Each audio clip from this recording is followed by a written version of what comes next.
Soyez le bienvenu au journal d'émergence d'Abidjan.net. Je profite de l'occasion pour saluer mon ami Ignacy Betoyi et son épouse d'ailleurs, qui a été très bien pour moi lorsque je suis parti passer tout le temps que la guerre a duré en Côte d'Ivoire chez elle avec son mari. Je salue beaucoup Mme Ignacy Betoyi, sans oublier mon ami Roch et son épouse. Roch aussi, c'est l'aîné de Toyi et puis c'est l'aîné de Defort. Sans oublier aussi son épouse, sans oublier la femme de Pacha, c'est le petit frère de Defort. Je les salue tous, quoi. Et puis je vous dis sincèrement merci aussi pour le temps que j'ai passé avec vous pendant la crise que la Côte d'Ivoire a subie, sans oublier mon ami Ben Trazo, et puis Kolo Touré, et puis chose aussi, Ams qui est en carême d'ailleurs. Merci beaucoup Ams pour tout ce que tu fais, sans oublier Kone Amadou qui est le ministre du Transport. J'aimerais aujourd'hui vous dire quelque chose concernant les plateformes qui se forment contre le RHDP. Quand je constate, j'ai l'impression que ce n'est pas parce que ce n'est pas des plateformes qui se forment pour prendre le pouvoir, des plateformes qui se forment contre le RHDP, mais j'ai l'impression que c'est des gens qui se réunissent simplement contre Alassane Ouattara. C'est-à-dire, j'ai eu l'impression que des gens se mettent ensemble rien que pour humilier Alassane Ouattara. Pourquoi voulez-vous forcément que lui, il soit humilié? Non. Ouattara n'a pas besoin d'être humilié. Je vous dis sincèrement, soyons sincères. Oui, s'il y a quelqu'un, je le répète, qui a fait assez d'humiliation, qui a subi cela, c'est ça Ouattara. Bédié n'a pas été humilié.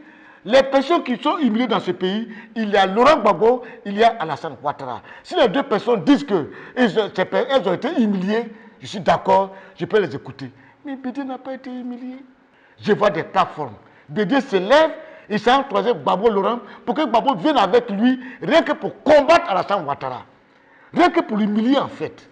Mais non, je vais rappeler quelque chose à M. Henri Konan Bédié. Vous savez, quand je parle de Bédié, vous allez me dire, pourquoi c'est sur Bédié tu parles? Je dis oui, parce que j'ai connu la présence de Bédié. Et j'ai vu combien de fois ça nous a fatigués.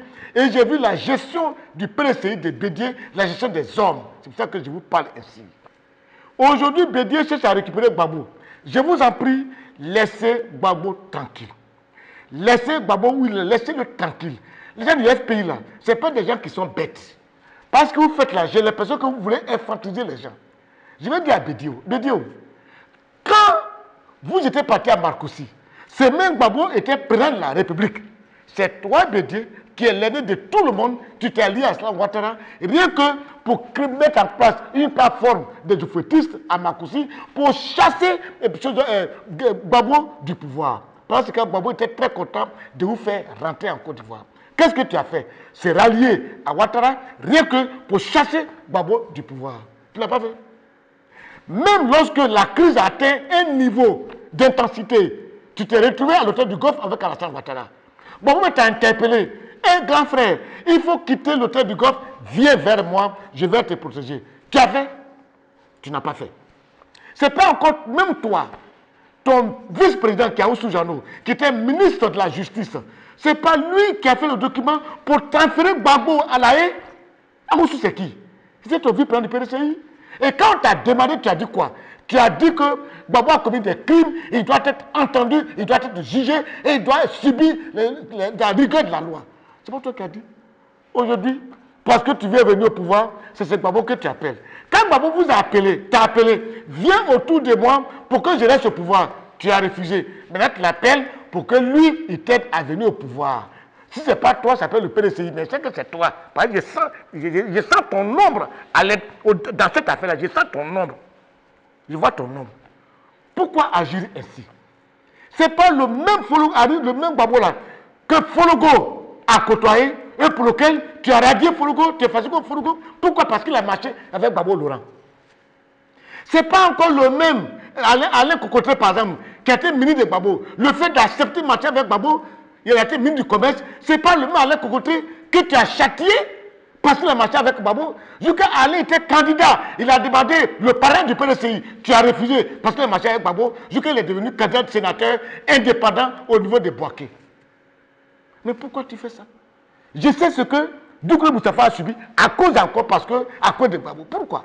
Pourquoi vouloir forcément faire des choses C'est-à-dire, j'ai l'impression que tout ce qui se fait en Côte d'Ivoire, par les élections de 2020 sont proches, il n'y a même pas d'objectivité, il n'y a même pas de projet de gouvernement, un programme de travail, c'est uniquement comment chercher Ouattara du pouvoir, comment l'humilier. Mais Ouattara ne mérite pas votre humiliation. Dans ce pays-là, si je veux voir la personne qui a travaillé beaucoup dans ce pays, c'est un Ouattara. Ce que Ouattara a fait, aucun chef d'État en Côte d'Ivoire n'a fait cela. Si je veux compter Foubani, après Foubani, c'est Ouattara. Aujourd'hui, dans la Côte d'Ivoire, les universités, regardez quand même la sécurité. On parle de la sécurité, c'est vrai, mais je dis, il y a une amélioration.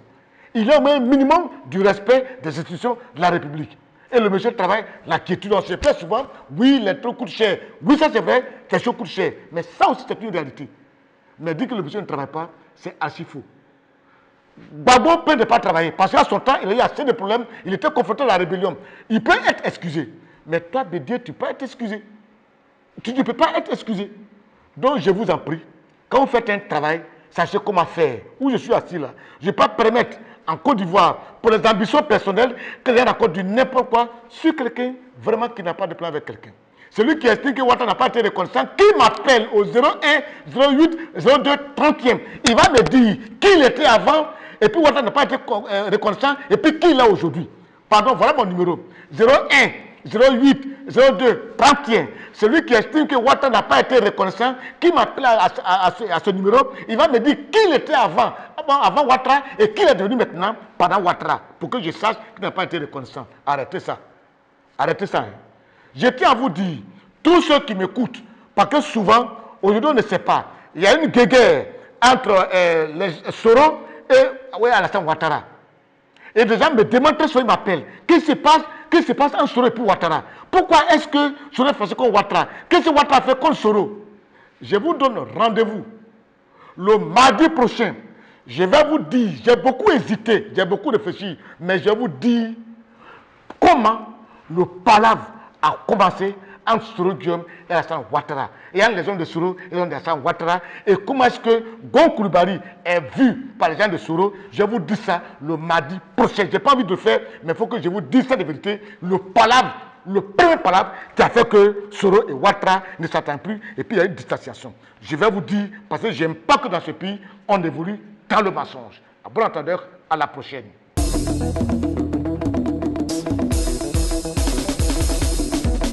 Emergence, doya, émergence, doya, émergence, doya.